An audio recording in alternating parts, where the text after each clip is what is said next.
In time, you will know what it's like to lose. To feel so desperately that you're right, yet to fail all the same.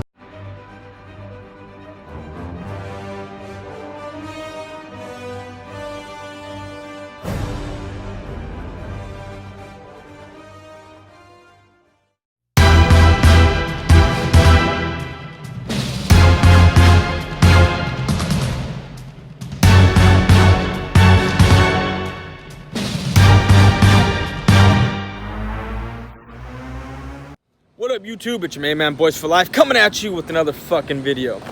Now, I saw a few great videos today. Mark Holmes did a video on, Carson Wentz being fool's gold. I saw a counter video with Philly 500 on who's the better quarterback. I saw a great video with Lord Brunson throwing out all these stats and everything, right? But he took it a step further with, Carson Wentz being the best quarterback in the division because he's thrown for 33 touchdown passes, in the past 3 years.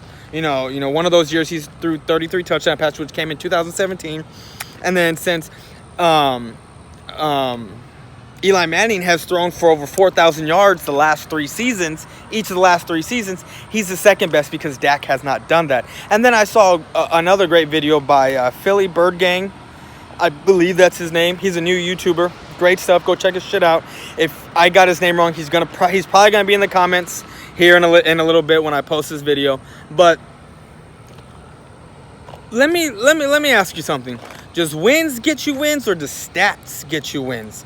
Now, just like in baseball, the pitcher ends up getting the dub in either winning or losing, depending on who is pitching at the time. Now, if a pitcher goes 5 innings and they're winning and he gets pulled in the 6th or 7th, and then they got relievers, that starting pitcher gets the dub. Now, if the pitcher's winning and he gets pulled after 5 or 6 and the reliever comes in and they end up blowing the lead, that pitcher that blew the lead ends up getting the loss. Or if, say, the pitcher who starts is losing throughout the whole game, they pull him in the 4th or 5th, he ends up getting the loss. Same thing with football. The quarterback gets the praise and gets the criticism for every loss and every win. And we give the quarterback the win or the loss, even though the team gets the whole loss or win. The overall record goes there. But with the quarterback, we look at him like the pitcher in baseball. So let's look at it. 2016. Dak Prescott against the Giants. It's a loss. Then they beat the Eagles. They beat Washington. They beat Washington again. They lose to the Giants. And then they lose, of course, 13-3 already. We lost. So we went basically 3-3. Dak Prescott 3-3 against the division right there. Now let's flip to the next year. Okay. We sweep the Giants. We sweep Washington, and we split. Now, I know Carson Wentz wasn't there. Dak Prescott was.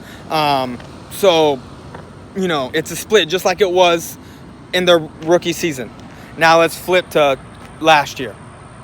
We swept the defending Super Bowl champs, Philadelphia Eagles.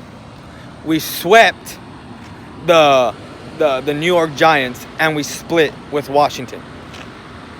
Now, by my accounts, that's 13-5. And I believe Wentz is like 9-7 or 9 and I forget what his overall record was, but he has 9 wins and I want to say 4 to 5 losses, something like that. Don't quote me because I'm not sure what his record is in the NFC East. I forgot what it was. I just saw it and I forgot. But anyway, how are you going to say one is better than the other when you're looking at wins? You can have the best stats in the world, just like Dan Marino. Dan Marino is one of the best quarterbacks to ever play this game. But does he got a Super Bowl? He went to the dance once and didn't win. Carson can have all the stats he wants, but all that matters is winning. And yes, Carson Wentz was on the team when they won the Super Bowl, but you can't say, and yes, he set them up to be in a position to win because let's face it, Nick Foles did the heavy of the work, and I don't mean the bulk, I mean the heavy of the work, the most important part of the season, the postseason. He did. I weigh the playoff, because since it's one and done in the playoffs, I weigh those games more heavily than the regular season. I do. You can have a great regular season, but if you fuck up in the postseason, what have you done? What have you done? You might as well not even made the postseason, in my opinion. And that's how I see things. And with Dak Prescott, I get it. Dak Prescott has gone to the postseason 2 out of the 3 years he's been here and won 1 game and lost 2. While Carson Wentz hasn't even stepped foot in the postseason because he's always getting hurt.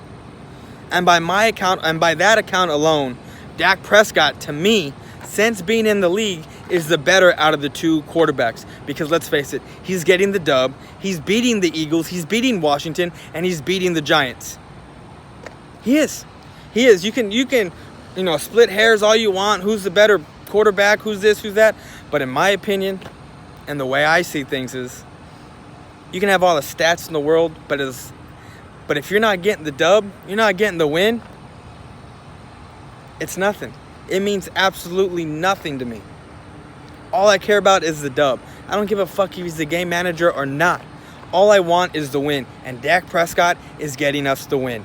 He's getting us the win. And yes, it's with Ezekiel Elliott there helping. Yes, it's with Amari Cooper now helping. And now we're going to have him with the full season. Yes, it's with a great offensive line, which, let's be honest, since 2016, they haven't had that great offensive line. Last year, I think it was a top 15. And the year before that, it was a top 10. It hasn't been what it was when it was 2014. Let's just face it. Y'all, we're all thinking that, oh my God, this offensive line is so great, but this offensive line has struggled the past couple of years. It has. Tremendously. Let's not forget that. So, and then with the great defense that we got, Chris Rashad helping us, elevating our guys, it's not even a contest right now. Until Carson Wentz can prove to me and all the other Cowboy fans, it's Dak Prescott that is the best quarterback in our division. And that's all I got to say. I'm out. Peace.